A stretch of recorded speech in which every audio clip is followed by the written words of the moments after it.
धृतराष्ट्र को महाभारत में कुरुक्षेत्र के युद्ध का सबसे बड़ा खलनायक माना जाता है, क्योंकि वे चाहते तो इस युद्ध को रोक सकते थे, परंतु उन्होंने पुत्र मोह में अपने ही वंश का नाश करवा दिया।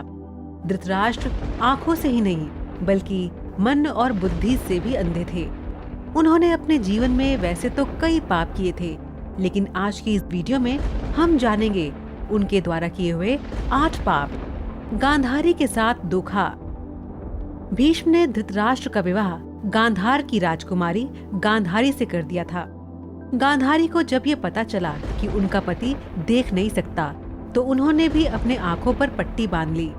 गांधारी का विवाह धृतराष्ट्र से करने से पहले ज्योतिषियों ने सलाह दी थी कि गांधारी के पहले विवाह पर संकट है, अतः इसका पहला विवाह किसी और से कर दीजिए और उसके पश्चात धृतराष्ट्र से करें। इसके लिए ज्योतिषियों के कहने पर गांधारी का विवाह एक बकरे से करवा दिया गया। बाद में उस बकरे की बलि दे दी गई। कहा जाता है कि गांधारी को किसी प्रकार के प्रकोप से मुक्त करवाने के लिए ही ज्योतिषियों ने ये सुझाव दिया था। इस कारणवश गांधारी प्रतीक रूप में विधवा मान ली गई और बाद में उनका विवाह धृतराष्ट्र से कर दिया गया। गांधारी के परिवार को जेल में डालना। गांधारी एक विधवा थी। जब महाराज धृतराष्ट्र को पता चला तो वे बहुत क्रोधित हो उठे। उन्होंने समझा कि गांधारी का पहले किसी से विवाह हुआ था और वह नामालूम किस कारण मारा गया। धृतराष्ट्र के मन में इसको लेकर दुख उत्पन्न हुआ और उन्होंने इसका दोषी गांधारी के पिता राजा सुबल को माना। धृतराष्ट्र ने गांधारी के पिता राजा सुबल को पूरे परिवार सहित कारागार में डाल दिया। कारागार में उन्हें खाने के लिए केवल एक व्यक्ति का भोजन ही दिया जाता था। केवल एक व्यक्ति के भोजन से भला सभी का पेट कैसे भरता? ये पूरे परिवार को भूखे मार देने की साजिश थी।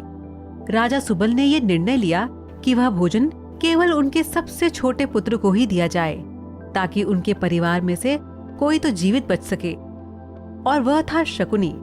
ये भी कहा जाता है कि विवाह के समय गांधारी के साथ उनका भाई शकुनी और आयु में बड़ी उनकी एक सखी हस्तिनापुर आई थीं और दोनों ही यहीं पर रह गए थे। दासी के साथ सहवास। गांधारी के पुत्रों को कौरव पुत्र कहा गया, लेकिन उनमें से एक भी कौरव वंशी नहीं था।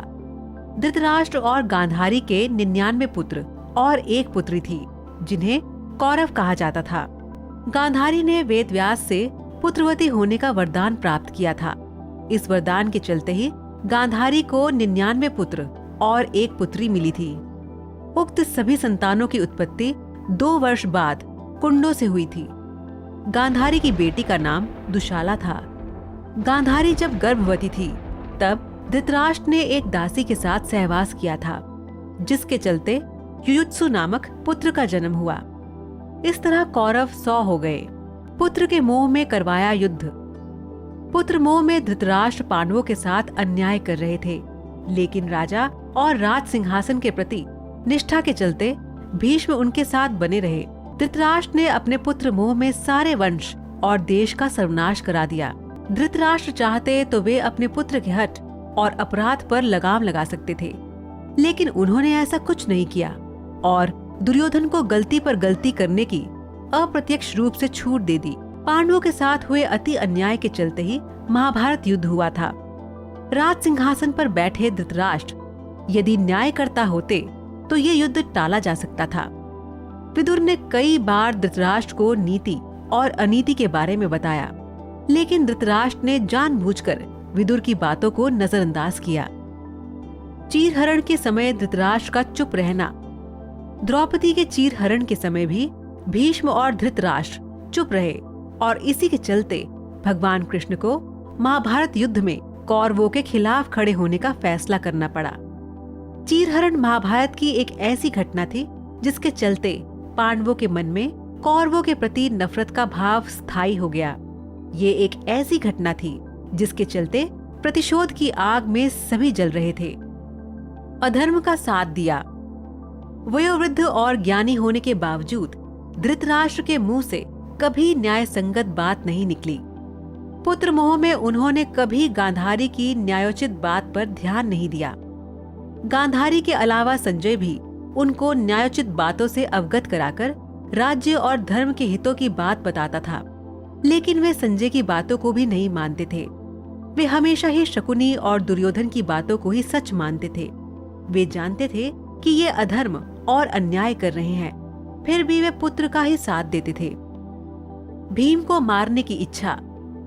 जब युद्ध का अंत हो चुका था और पांडु पुत्र भीम ने धृतराष्ट्र के पुत्र दुर्योधन का वध कर दिया था, इसको लेकर धृतराष्ट्र के मन में क्रोध और बदले की भावना प्रबल हो उठी थी।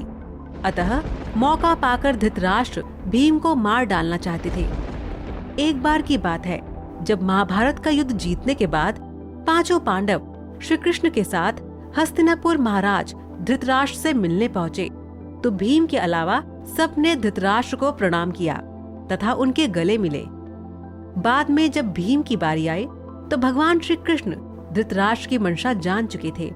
अतः जब भीम धृतराष्ट्र को प्रणाम करके उनके गले मिलने के लिए आगे बढ़ने लगे, तो श्री कृष्ण ने भीम को इशारों से रोक दिया और उनके स्थान पर भीम की लोहे की मूर्ति आगे बढ़ा दी। धृतराष्ट्र बहुत शक्तिशाली थे। उन्होंने लोहे की मूर्ति को भीम समझकर पूरी ताकत से दबोच लिया और उस मूर्ति को तोड़ डाला। उनमें क्रोध इतना था कि वे समझ नहीं पाए कि ये तो लोहे की मूर्ति है। भीम की मूर्ति तोड़ने से उनके मुंह से भी खून निकलने लगा था। इसके बाद जब धृतराष्ट्र का क्रोध शांत हुआ, तो वे भीम को मृत समझकर रोने लगे। तब भगवान श्री कृष्ण बोले कि भीम तो जीवित है, आपने भीम समझकर भीम की मूर्ति को तोड़ा है। इस प्रकार भगवान श्री कृष्ण ने धृतराष्ट्र से भीम की जान बचाई थी। पूर्व जन्म का पाप।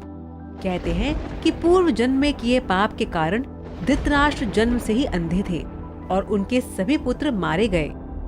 दरअसल अपने पूर्व जन्म में धृतराष्ट्र एक बहुत ही निर्दयी एवं क्रूर राजा थे।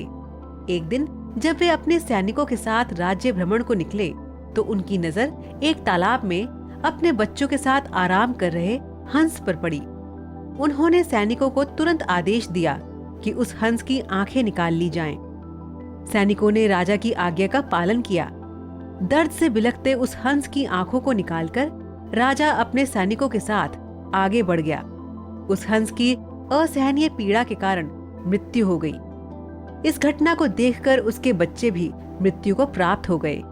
मरते वक्त हंस ने राजा को श्राप दिया था कि मेरी ही तरह तुम्हारी भी यही दुर्दशा होगी। और इसी श्राप के कारण अगले जन्म में धृतराष्ट्र अंधे पैदा हुए तथा उनके पुत्र उसी तरह मृत्यु को प्राप्त हुए जिस तरह हंस के हुए थे। मृत्यु। महाभारत युद्ध के 15 वर्ष बाद धृतराष्ट्र, गांधारी, संजय और कुंती वन में चले गए। 3 साल बाद एक दिन धृतराष्ट्र गंगा में स्नान करने के लिए गए और उनके जाते ही जंगल में आग लग गई। संजय ने उन सभी को जंगल से चलने के लिए कहा, लेकिन दुर्बलता के कारण धृतराष्ट्र वहां से नहीं गए और गांधारी और कुंती भी वहीं रह गईं। तब संजय अकेले ही उन्हें जंगल में छोड़कर हिमालय की ओर प्रस्थान कर गए, जहां वे एक सन्यासी की तरह रहने लगे। और एक दिन वे तीनों आग में झुलसकर मर गए। बाद में नारद मुनि ने युधिष्ठिर को ये दुखद समाचार दिया, जिसके पश्चात युधिष्ठिर ने वहां जाकर उनकी आत्म शांति के लिए धार्मिक कार्य किया। तो दर्शकों, आज का सवाल आपके लिए ये है कि क्या आप बता सकते हैं कि धृतराष्ट्र के कुल कितने पुत्र थे? आप इसका जवाब हमें नीचे कमेंट बॉक्स में दीजिए। हमें आपके जवाब का इंतजार रहेगा।